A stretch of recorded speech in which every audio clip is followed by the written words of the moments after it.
Hi guys, welcome to my videos. So guys, today in this video, I'm going to discuss how to apply Singapore e-visa step by step.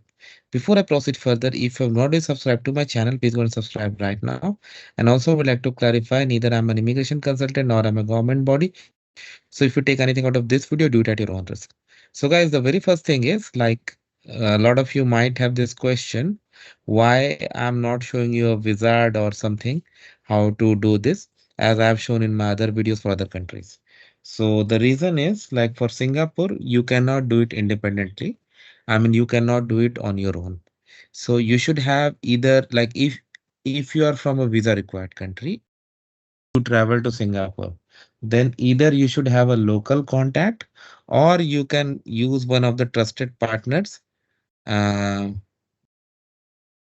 those who are gonna facilitate your e-visa.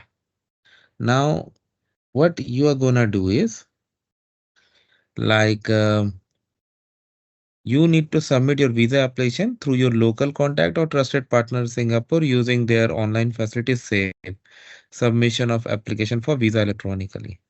Now, once it is submitted, uh, then the local contact needs to print a copy of the application and send it to you for signature.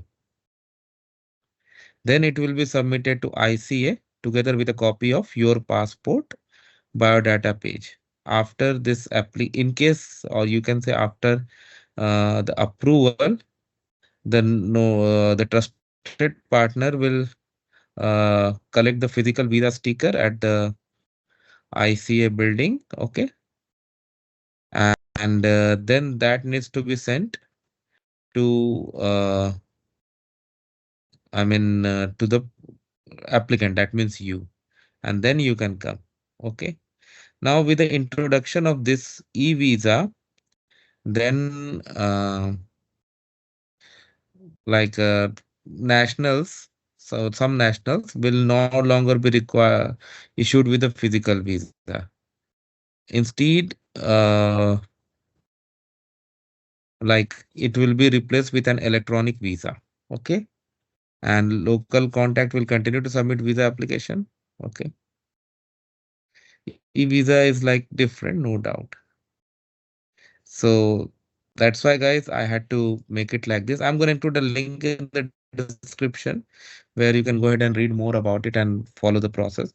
But because it cannot be done independently, and that is why I had to do this. So thanks for watching this, guys. Please subscribe to the channel. Thank you.